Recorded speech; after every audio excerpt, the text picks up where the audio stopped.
Haryana Rajya Sabha seat की दावेदारी में बीजेपी में तेज हुई रेस। बीजेपी में सीट के लिए कुलदीप वर्सेस किरण। कुलदीप बिश्नोई ने एक बार फिर की भागदौड़ तेज। किरण चौधरी को अपनी दावेदारी पर भरोसा। हाईकमान किसे देगा तोहफा, कौन रहेगा खाली हाथ। हरियाणा में राज्यसभा सीट के लिए बीजेपी नेता कुलदीप बिश्नोई और किरण चौधरी आमने सामने हैं। दोनों ही टिकट पाने के लिए भागदौड़ कर रहे हैं। किरण को एक्टिव देख कुलदीप भी टेंशन में है।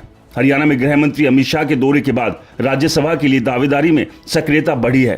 दिल्ली से लेकर चंडीगढ़ दरबार तक चक्कर काटे जा रहे हैं। कुलदीप बिश्नोई ने रविवार को मुख्यमंत्री नायब सिंह सैनी के साथ चंडीगढ़ में मुलाकात की। सूत्र बताते हैं कि कुलदीप ने राज्यसभा के लिए भी सीएम से बात की है। इसके बाद वह दिल्ली के लिए रवाना हो गए।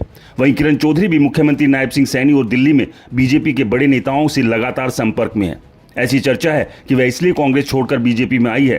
भाजपा कभी भी राज्यसभा के लिए उन्हें उम्मीदवार घोषित कर सकता है। हरियाणा में राज्यसभा के लिए बीजेपी के पास पूर्ण बहुमत है। बीजेपी जिसे भी उम्मीदवार बनाएगी उसका राज्यसभा में जाना तय माना जा रहा है, क्योंकि कांग्रेस ने बीजेपी उम्मीदवार के सामने कोई भी उम्मीदवार नहीं उतारने का निर्णय लिया है। कांग्रेस का कहना है कि उसके पास नंबर गेम नहीं है। ऐसे में किरण चौधरी और कुलदीप बिश्नोई अपनी विरासत को बचाने के लिए जी तोड़ मेहनत कर रहे हैं और अपनी अपनी तरफ से लॉबिंग में जुटे हुए हैं। हालांकि किरण खेमा आश्वस्त है कि बीजेपी चुनाव में बड़ी जिम्मेदारी किरण चौधरी को दे सकती है, चाहे वह राज्यसभा के रूप में हो या फिर कुछ और। तो वहीं कुलदीप बिश्नोई राज्यसभा सीट पाने के लिए यह बता रहे हैं कि वह सिरसा, हिसार, फतेहाबाद, भिवानी, करनाल सहित 10 सीटों पर हार जीत का दम रखते हैं। किरण चौधरी को बीजेपी राज्यसभा भेजकर प्रदेश में बड़े महिला चेहरे के तौर पर पेश कर सकती है। भिवानी, दादरी सहित किरण का कई अन्य विधानसभाओं पर सीधा प्रभाव है।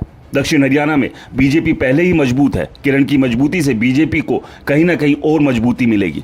दूसरा बड़ा कारण यह भी है कि बीजेपी की तरफ से कोई महिला न ही लोकसभा में है और न ही राज्यसभा में। साथ ही चौधरी बंसीलाल की विरासत को आगे बढ़ाने वाली किरण का कद बढ़ाने से बीजेपी को फायदा होगा। वहीं लोकसभा चुनाव के रिजल्ट के बाद कुलदीप बिश्नोई की राज्यसभा सीट के लिए दावेदारी कुछ कमजोर हुई है।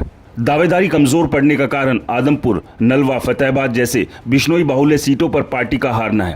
कुलदीप के वर्चस्व वाली सीट पर हारने से कुलदीप की दावेदारी पर असर पड़ा है। कुलदीप बिश्नोई ने आदमपुर, नलवा और फतेहाबाद में बीजेपी प्रत्याशी के लिए प्रचार किया था और लोगों के सामने हाथ जोड़कर वोटों की अपील की थी। कुलदीप बिश्नोई ने कहा था कि अगर चुनाव हार गए तो इससे उनका राजनीतिक नुकसान होगा। यह बात कुलदीप बिश्नोई भी समझ रहे हैं, इसलिए दिल्ली से लेकर चंडीगढ़ दरबार तक हाजिरी लगाकर यह बताने की कोशिश कर रहे हैं कि उन्हें कोई बड़ी जिम्मेदारी दी जाए ताकि उनका हरियाणा की राजनीति में कद बढ़ सके।